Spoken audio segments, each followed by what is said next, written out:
చేస్తున్నాము, ఇన్ని అంశాలను పరిష్కారం చేసినాము, ఇంకా అంశాలను పరిష్కారం చేస్తాను. ఇంత మీ అందరి ముందట ఆన్ రికార్డులో చెప్తా ఉన్నాం. 32 29 అంశాలను అక్రాస్ టేబుల్ పరిష్కారం చేస్తామని చెప్తా ఉన్నాము. కాబట్టి ఇప్పుడు కొన్ని జాగ్రత్తలు మీరు ఎవరైనా పోయి అడగండి ఆర్టీసీ కుటుంబ సభ్యులను. 16 గంటలు పనిచేయడం వల్ల ఒక రోజు ఆఫ్ దొరుకుతుంది వాళ్ళకు, లేదా ఓవర్ డ్యూటీ ఇస్తారు. ఇటువంటి కొన్ని సాంకేతికమైన ఆనాతిగా వచ్చేటువంటి అంశాలని మార్పు చేస్తాం. మీరు కావాలనుకుంటే మాకేం అభ్యంతరం. మేము ఒట్టే పని దోపిడీ చేయాలని ఆలోచన లేదు. పని భారం పడుతుంది, కొత్త ఉద్యోగాలు నియామకాలు చేస్తా ఉన్నాం. అచ్చా, ఈవీ బస్సుల గురించి మాట్లాడుతున్నారు సదరు పెద్దలంతా. 2018లో స్టార్ట్ అయిన ఈవీ బస్సులు గవర్నమెంట్ ఆఫ్ ఇండియా స్కీము. మేము దాన్ని కూడా మాకు కూడా ఇష్టం లేదు.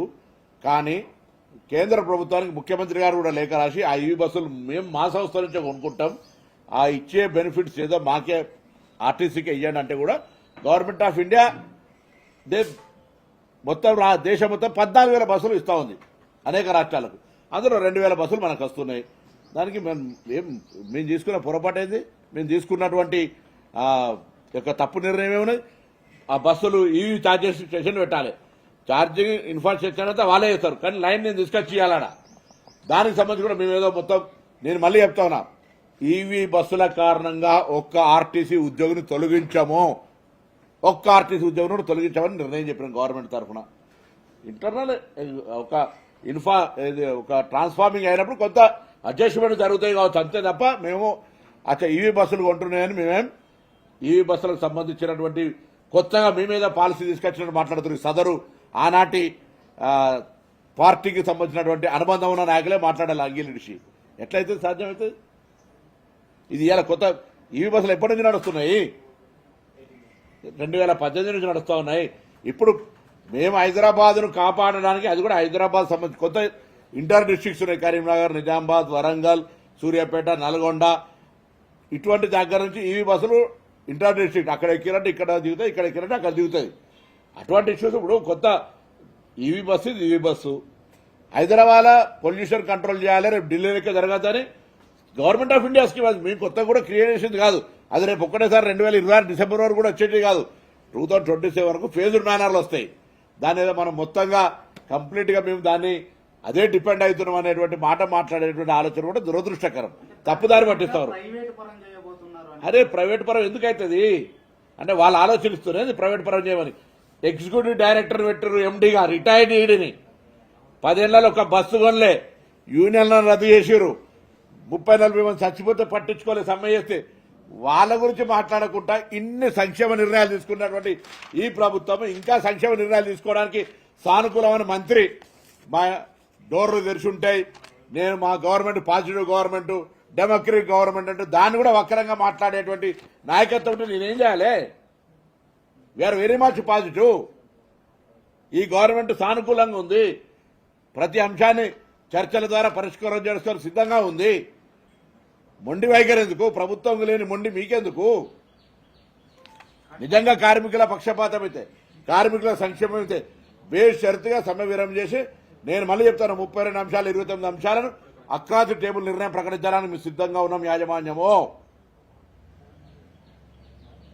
కానీ అల్టిమేట్ గా వాళ్ళు సమ్మెలోకి వెళ్ళారు, బస్సులు ఆగిపోయినాయి. 65 లక్షల మంది ప్రతిరోజు ప్రయాణిస్తారని మీరే చెప్తున్నారు. 65 లక్షల మంది ప్రయాణికులు అవస్థలు పడుతున్నారు ఈ రోజు తెలంగాణ రాష్ట్రంలో.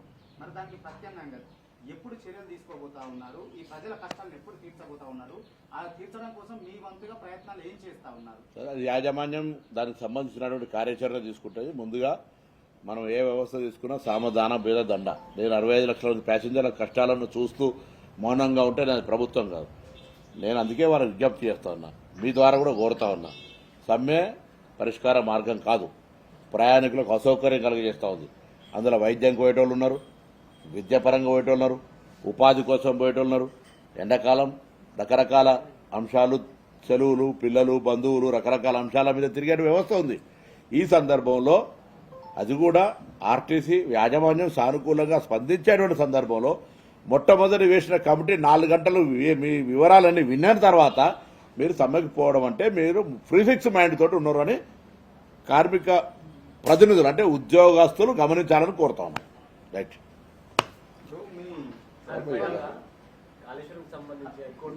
దాని నేను మాట్లాడు అంటే న్యాయమే గెలుస్తుంది అని హరీష్ రావు ట్వీట్ చేశారు. సార్, మళ్ళీ ఎక్కడైనా ఏమైనా న్యాయమే చర్చలకు పిలిచే గెలుస్తుంది. అవకాశం ఉందా? నేను రెడీ అంటున్నా కదమ్మా, నేను చర్చలకు పిలిచి రెడీ అని ఇట్లా ఓపెన్ గా చెప్పడం కదా సార్, వాళ్ళకి ప్రాపర్ గా సంఘాలకి ఏమైనా చెప్తున్నారా చర్చలకు రమ్మని మీరు? అవును, నిన్న మా 4 అధికారుల కమిటీ వేసినాము. 4 అధికారుల కమిటీ వేసి వాళ్ళు విని వాళ్ళు మాకు ప్రభుత్వంకు ఈ సమస్యలను చెప్పే లోపలే మీరు సమ్మెకోతే ఏం చేయాలి? అట్లా కాదు కదా. కమిటీకి నేనంటాను, ఇంతకుముందు మీరు కమిటీల కాలయాపనాన్ని ఒక రాంగ్ ప్రాపగండా చేస్తారు. ఇంతకుముందు మా ప్రభుత్వం వచ్చాక ఎప్పుడైనా కమిటీ వేసిందా? మీరు ట్రాన్స్పోర్ట్ బీట్ చూస్తారు, ఎప్పుడు వేసినామా? ఫస్ట్ టైం కదా. 4 అవర్స్లో మీరు 41 రోజులు చేంజ్ చేసినారు. 41 రోజులు చేంజ్ చేసినామంటే మీరు సమ్మెకు సంబంధించినటువంటి ఆలోచన విధానము, దానికి సంబంధించినటువంటి కార్యక్రమం జరుగుతోంది కదా. వాళ్ళ పట్ల సానుకూలంగా మనం చెప్తున్నాం కదా. ఇప్పుడు ఏమైనా ఆఫీసర్స్ నుంచి అయినా చర్చలకు పిలిచే ఛాన్స్ ఉందా?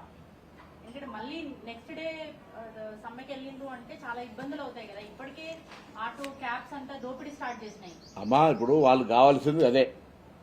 ప్రతిపక్ష పార్టీకి ప్రజలను ఇబ్బంది పెట్టాలి. వారు మాజీ ముఖ్యమంత్రి గారు మాట్లాడుతూ చూసి శిఖర బట్టి కొట్లాడుకుంటారు. ఏంది ఎక్కడ కొట్లాడుకుంటారు? అవును, ఆక్యుపెన్సీ రేటు పెరిగింది. 40 లక్షల మంది మహిళలు ప్రయాణం చేస్తా ఉన్నారు. కొత్త బస్సులు వస్తా ఉన్నాయి. మేము బస్సులు ప్రజల ఇప్పుడు ఒకటే రోజు ఓం ఫట్ అంటే బస్సులు రోడ్డు దిగాయి. మొత్తం వ్యవస్థ నిర్వీర్యం చేసిపోయారు మీరు. మేము అధికారం వచ్చినట్టుకి ఇలా 2800 బస్సులు కొన్నాం ఈ 2 నెలల్లో. ఉద్యోగ నియామకాల ప్రక్రియ పోలీసు రిక్రూట్మెంట్ బోర్డు ద్వారా నడుస్తూ ఉంది. మేము అనుకున్నాము 2021 పిఎఫ్ మేము పిఆర్సీ ఇచ్చినాము. 2013 బాండ్స్ 2013 280 కోట్లు ఇచ్చినాము. డిస్మిస్డ్ ఉద్యోగుల కార్మికుల పక్షపాతం లేకపోయి ఉంటే 250 డిస్మిస్ అయినటువంటి వాళ్ళకి కూడా మళ్ళీ 3 మంత్ కంపెనీస్ ఉద్యోగాలు తీసుకున్నాం. ఎందుకు తీసుకున్నాం? అది ఒకసారి మర్డర్ కేసు చేసిన కూడా రాష్ట్రపతి గారు క్షమాభిక్ష పెట్టేంత ఉదార స్వభావం ఉన్న ప్రజాస్వామ్యం ఇది. అటువంటి వాళ్ళు అన్ని అప్లికేషన్ తీసుకొని ఒక లీగల్గా పూర్తిగా ఇక ఏదో క్రిమినల్ యాటిట్యూడ్ తోటి ఉన్నటువంటి కేసులు తప్ప హ్యుమానిటేరియన్ గ్రౌండ్లో అన్ని కన్సిడర్ చేసినాం. కారుణ్య నియామకాలు అన్ని ఇస్తున్నాం. వాళ్ళకి 3 సంవత్సరాల ఆ ట్రాన్స్మిషన్ పీరియడ్ ఉంటే 2 సంవత్సరాలు తగ్గించినాం పర్మనెంట్ కావడానికి. ఈవీ బస్సులు అంటే ఈవీ బస్సులకు సంబంధించి అరే డిపోలలో ఇన్ఫ్రాస్ట్రక్చర్ డిపోలో ఇవ్వండి సొత్తు కాదు, ప్రభుత్వ సొత్తు ఆర్టీసీది. కాబట్టి అనవసరంగా వాళ్ళు రాంగ్ ఆలోచనతో పోతే పొరపాటు అవుతుంది. హైదరాబాద్ లోనే మెజారిటీ బస్సులు తిరుగుతున్నాయి, మెజారిటీ ప్రయాణికులు ఆర్టీసీని ఉపయోగిస్తున్నారు. వాళ్ళకి ఆల్టర్నేటివ్ చర్యలు ఏం చేపట్టబోతున్నారు? మెట్రో కానీ ఇప్పుడు ఆల్రెడీ మెట్రోకి సంబంధించి కావచ్చు, ఎంఎంటీఎస్ సంబంధించి వాళ్ళ సేవలను డెఫినెట్లీ ఇంకా కోఆర్డినేట్ చేస్తాం. వాటిని నేను కోఆర్డినేట్ చేసే కంటే ఎక్కువ నేను ఆర్టీసీ కార్మిక సంఘాలను, ఆర్టీసీ ఉద్యోగులను రవాణా శాఖ మంత్రిగా నేను మరొక్కసారి కూడా కోరుతా ఉన్నా, ప్రజలకు ఇబ్బంది కలిగేటువంటి చర్యలు వద్దు. మీ నిరసన తప్పకుండా ఒక ప్రజాస్వామికంగా మీ డిమాండ్ పట్ల ప్రభుత్వం గుర్తించే విధంగా ఉండాలి. సమ్మె అనేటువంటి దాని ద్వారా ప్రజలకు అసౌకర్యం కలుగుతుంటే కూడా మాకేందిలే అని, అందులో అసలు నిజంగా సరే కార్మికుల నాయకత్వ చట్టాలు ఏమున్నాయో తెలియదు కానీ అందులో సగం కంటే ఎక్కువ removed, retired or not working. వాళ్ళకు ఆర్టీసీ కార్మికుల నిజమైన సమస్య ఉద్యోగం చేసేవాళ్ళు, ఉద్యోగం చేసే సంబంధించిన వాళ్ళు గట్టిగా మాట్లాడి మా దగ్గర వచ్చి పరిష్కారంగా ఉంటే అయిపోతుంది. జాయింట్ యాక్షన్ కమిటీ అని చెప్పి వాళ్ళందరూ దాని కార్మిక చట్టంలో ఉండొచ్చు. ఐఎమ్ నాట్ డినైయింగ్ చట్టము. బట్ ఇప్పుడు నేను రాజకీయాలు లేకుండా రాజకీయాల గురించి మాట్లాడదు, జర్నలిజం లేకుండా జర్నలిజం గురించి మాట్లాడితే ఎట్లా అవుతుందో అట్లా పరిస్థితి ఉన్నది. నేను దాని గురించి ఎక్కువ డెప్త్ పోతలేను. నేను ఒకటే కోరుతున్నా, దయచేసి నేను చర్చలు రమ్మంటున్నా, పిలుస్తా ఉన్నా చర్చలకు రండి. మేము అక్రాస్ ది టేబుల్ రెడీగా ఉన్న పరిష్కారం చేయడానికి మాకే అభ్యంతరం లేదు. మేము కానీ సంఘాల పేరు మీద మేము ఏం చేస్తే నడుస్తుంది, ప్రజలను ఇబ్బంది పెడతామంటే ప్రభుత్వం ఎప్పుడు ప్రభుత్వమే. కాబట్టి ప్రజలకు అసౌకర్యం కలగకుండా మీ కార్యాచరణ కొనసాగించండి, దానికి సంబంధించి ఏం లేదు. మరొకసారి అందరినీ ఆర్టీసీకి సంబంధించిన ఉద్యోగులను విధుల్లో చేరి వెంటనే ప్రజలకు అసౌకర్యం కలగకుండా చూడమని కోరుతా ఉన్నాం. సకల జన సమ్మెకన్ ఎఫెక్టివ్ గా చేస్తామని ఇప్పుడు మాజీ మంత్రి శ్రీనివాస్ గౌడ్ అదే కూడా దాంతో డైరెక్ట్ గా ఇన్వాల్వ్ అయినట్టుగా స్పష్టత అవుతుంది కదా.